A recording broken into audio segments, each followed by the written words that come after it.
How are colloids classified on the basis of nature of dispersed phase? अब सिर्फ dispersed phase के basis पे classification है। अभी तक हमने क्लासिफिकेशन किसके बेसिस पे करी है? Physical state of dispersed phase and dispersion medium, interaction between dispersed phase and dispersion medium. अब सिर्फ डिस्पर्स्ड फेज के बेसिस पे करेंगे, ठीक है ना। Depending upon the type of particles of dispersed phase, colloids are classified as multimolecular, macromolecular and associated। तो dispersed phase के पार्टिकल का क्या टाइप है, उसके बेस पे तीन तरह के हैं। पहला है मल्टी मॉलिक्यूलर। मल्टी मॉलिक्यूलर मतलब, देखो इसके नाम से ही क्लियर है, मल्टी मॉलिक्यूलर मतलब एक पार्टिकल में बहुत सारे मॉलिक्यूल इकट्ठे हो गए। मल्टी, जो कॉलॉइड का एक पार्टिकल है उसमें बहुत सारे मॉलिक्यूल्स हैं। समझ में ही बात है, मल्टी मॉलिक्यूलर कॉलॉइड्स, एक पार्टिकल कॉलॉइड में कितने, बहुत सारे मॉलिक्यूल्स हैं।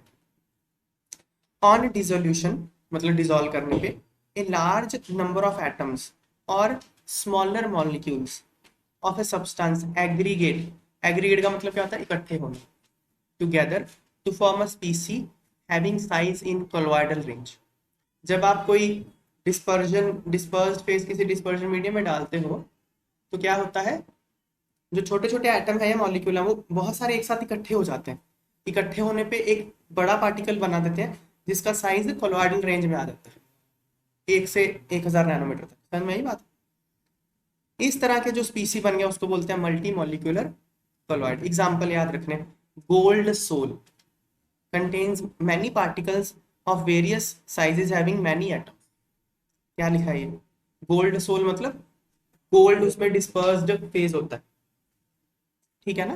गोल्ड, उसमें क्या होता है, गोल्ड सोल में बहुत सारे पार्टिकल होते हैं। क्या उन पार्टिकल का साइज सबका सेम होता है? नहीं, various sizes having many atoms. Gold के एटम का साइज तो सेम है, लेकिन बात समझ में आ रही है, हो सकता है किसी में इतने पार्टिकल गोल्ड के इकट्ठे हो गए, किसी में, पार्टिकल मतलब एटम, गोल्ड के कुछ डिफरेंट नंबर ऑफ एटम इकट्ठे हो गए, यहाँ कुछ different number of atom gold के एक साथ इकट्ठे हो गए, तो इनका साइज तो डिफरेंट हो जाएगा ना। ये एक पार्टिकल है कॉलॉइड का। समझ में आई बात है, ठीक है ना। ऐसे ही सल्फर की सोल मतलब सल्फर को पानी में डिसॉल्व कर देते हैं तो सल्फर का एक मॉलिक्यूल तो एसिड होता है, तो कॉलॉइड के एक पार्टिकल में बहुत सारे एसिड के मॉलिक्यूल इकट्ठे हो जाएंगे, ठीक है ना। और कितने होंगे एसिड इकट्ठा, ऐसा कोई फिक्स नंबर तो है नहीं, जितने भी हो सकते हैं, वेरी करेगा वो, ठीक है। थाउजेंड्स, थाउजेंड्स है, ठीक है ना। अब 1000 का मतलब फिक्स थोड़ी है कि 1000 ही होगा, थोड़ा आगे पीछे हो सकता है, इसलिए कॉलॉइड का पार्टिकल का साइज थोड़ा बहुत ऊपर नीचे हो जाएगा। समझ में आ गया मल्टी मॉलिक्यूलर क्या है। मैक्रोमोलिक्यूलर, मैक्रोमोलिक्यूलर में क्या है, इसमें ना जो एक मॉलिक्यूल है उसका साइज ही कॉलॉइडल रेंज में होगा।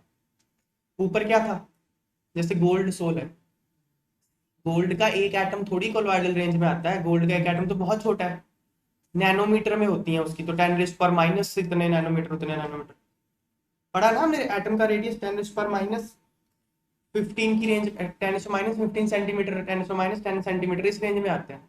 वो तो कॉलॉइडल रेंज में है नहीं गोल्ड का एक एटम, लेकिन गोल्ड के बहुत सारे एटम इकट्ठे होकर कॉलॉइडल रेंज में बन गए थे। लेकिन मैक्रो मॉलिक्यूल में एक मॉलिक्यूल का साइज ही इतना बड़ा होता है कि कॉलॉइडल रेंज में आ जाता है। समझ में आई बात? Macro molecules in suitable solvents, macro molecule मतलब बड़े बड़े मॉलिक्यूल, इन सुटेबल सॉल्वेंट, किसी सुटेबल सॉल्वेंट में form solutions in which size of macro molecule में बी इन कॉलॉइडल रेंज, ठीक है ना। इन इसको क्या बोलते हैं, मैक्रो मॉलिक्यूलर कॉलॉइड्स। ये बहुत स्टेबल होते हैं, ठीक है ना, और resemble true solution in many respect, true solution के जैसे होते हैं बहुत सारे रिस्पेक्ट में।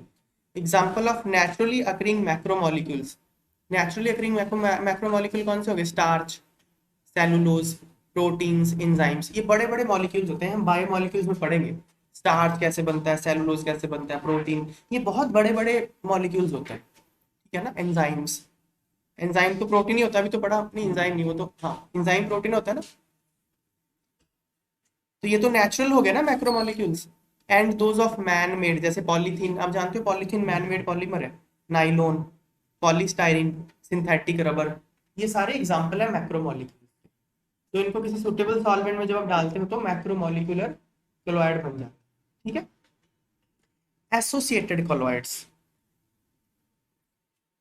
अब एसोसिएटेड कोलॉइड भी ना मल्टी मॉलिक्यूलर कोलॉइड की तरह ही होता है, लेकिन इसमें जो एग्रीगेशन होता है वो थोड़ा अलग ढंग से होता है।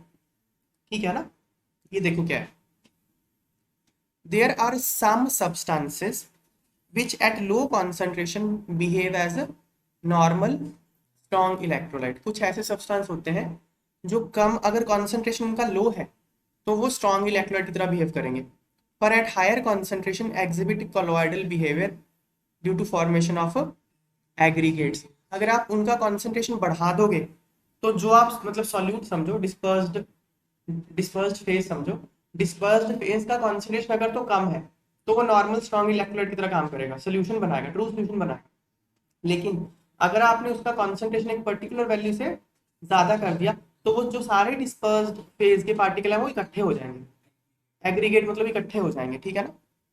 The aggregated particle thus formed is called micelle, इसको मिसल बोलते हैं, और इसको क्या बोलते हैं, एसोसिएटेड कोलॉइड।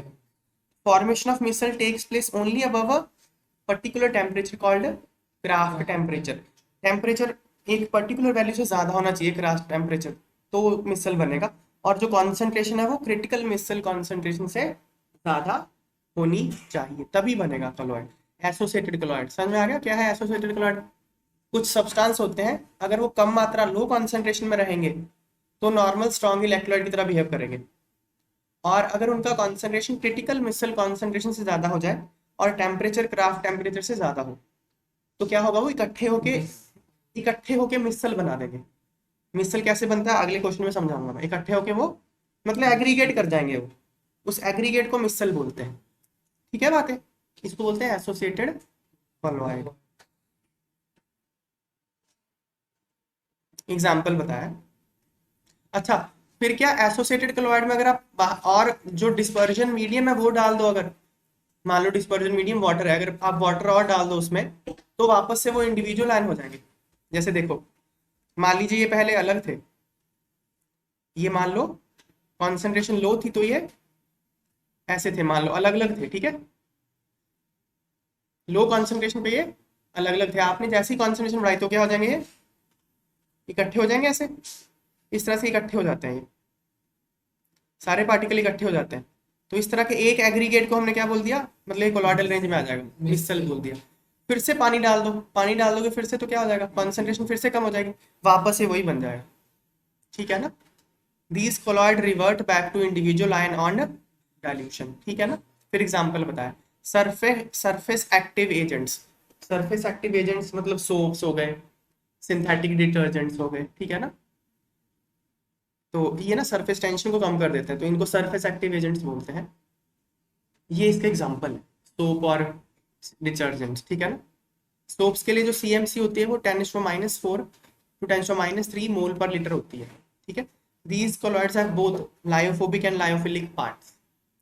ये जो कोलॉइड है ना एसोसिएटेड कोलॉइड, इनमें दोनों पार्ट होते हैं, एक पार्ट होता है लायोफिलिक, एक पार्ट होता है लायोफोबिक। अभी हमने दो तरह के कोलॉइड पढ़े थे ना, लायोफिलिक लायोफोबिक, इसमें दोनों ही पार्ट होते हैं, एक ही मॉलिक्यूल में दोनों पार्ट होंगे, लायोफोबिक भी लायोफिलिक भी।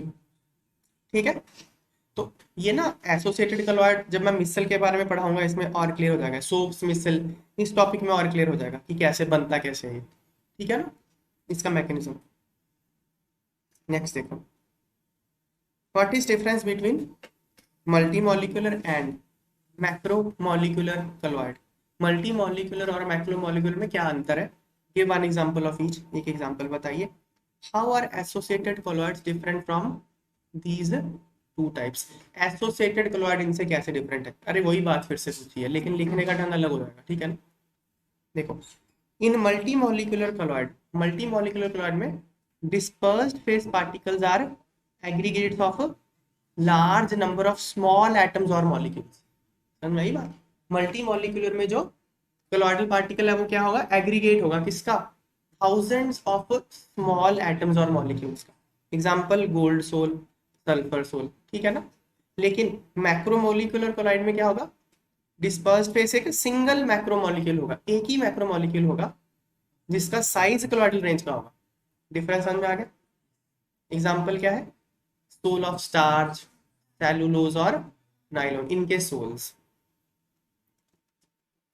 एसोसिएटेड क्लोराइड क्या होता है, अब एसोसिएटेड क्लोराइड क्या होता है, कुछ ऐसे सब्सटेंस होते हैं जो लो कॉन्सेंट्रेशन पे तो नॉर्मल स्ट्रॉन्ग इलेक्ट्रोलाइट की तरह बिहेव करते हैं, पर हायर कॉन्सेंट्रेशन पे कोलॉइडल बिहेवियर एग्जिबिट करते हैं, क्योंकि इकट्ठे हो जाते हैं, वो एग्रीगेट कर जाते हैं। इस एग्रीगेटेड पार्टिकल को मिसल बोलते हैं, इनको बोलते हैं एसोसिएटेड कोलॉइड्स। मिसल में 100 से ज्यादा मॉलिक्यूल भी हो सकते हैं।